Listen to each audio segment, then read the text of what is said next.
I've had a pretty good life, but very kind of random at times and exciting.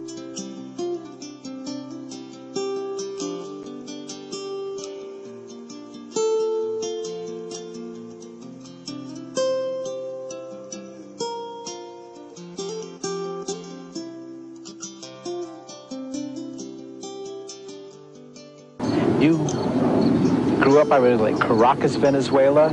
You spent some time as a little kid? Caracas, Venezuela, Mexico, Florida, Arizona, a number of places, a lot of different places. Together with a family, and a big family you have.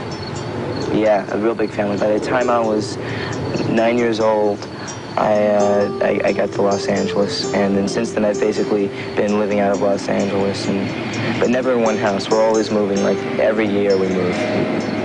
We don't want to make a commitment. We don't want to live in one place for too long, and we're looking for that dream home that we'll eventually find.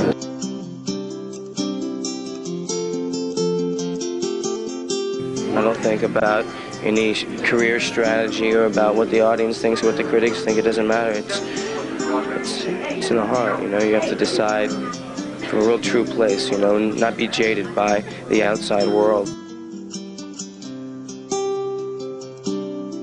It's not about career. It's about believing in something. It's about prosperity, and it's about caring and empathizing and wanting to create the best, the most true to life, the most real. Oscar for Televisa. Is that right? I want to be a cruel bastard in my next.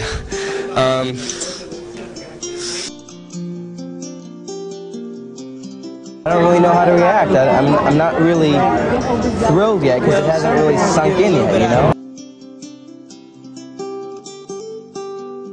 Food is really great. There's a great variety, and you know, we get asked often, well, you don't eat animal products, so what do you eat? Just vegetables and roots and tree bark and rocks. Yeah. Well, there's a lot more, and you find that out when you attend something like this. It's really nice. We should give a big hand, I think, to the chefs and the cooks, because the food is really great. We're bombarded from age, whenever you start school, with this sort of propaganda that if you don't eat your milk and your eggs and your chicken and your fish and your meat, then, well, you'll just die and you won't grow up to be big and strong like your grandfather, and that's just not true.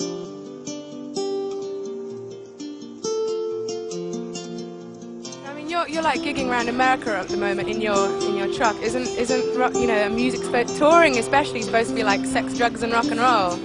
Well, not with us. It's not. I mean, the rock and roll part fits. Yeah, but sex is, ecological, isn't it? It's ecological, yes. The condoms aren't, though, so we have to kind of... Alternative it's method. what I would expect of anyone else is what I try to do with my time. And I have a lot of good examples. I've met a lot of people in my lifetime who have been very committed to activism and have been very committed to expressing their opinions.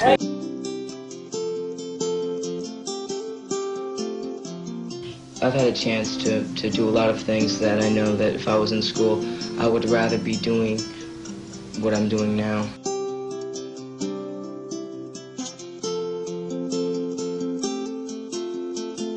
Beer break. It's imported, and it's from Holland. We have species that we haven't even discovered yet in the rainforest that have been mutilated and are forever lost, and plant lives and medicines and all sorts of amazing properties that take millions of years to develop, and then in a single day we just cut it down, 2 football fields every 2 seconds or something, and it's so that we can have cheaper hamburgers. It really upsets me, and I'm basically upset at myself for being as naive and gullible as I have been in the past, as far as being intimidated by the stylists with the wardrobe and the hairdos and the poses and the this and that and all the stuff that isn't me, and what it does is it makes you like an image, and then they blast you on all these magazines and sensationalize, and they're all very nice and sweet and goody-goody, but still it's just false as far as, you know, the image that it portrays. It's not me. Well, River, we've used up our time, but again, it's been very nice. Yeah, it's been very nice talking with you. You stay out of this. We're talking some more. No. I kind of want to do the interview again. You know? I kind of want to do this again.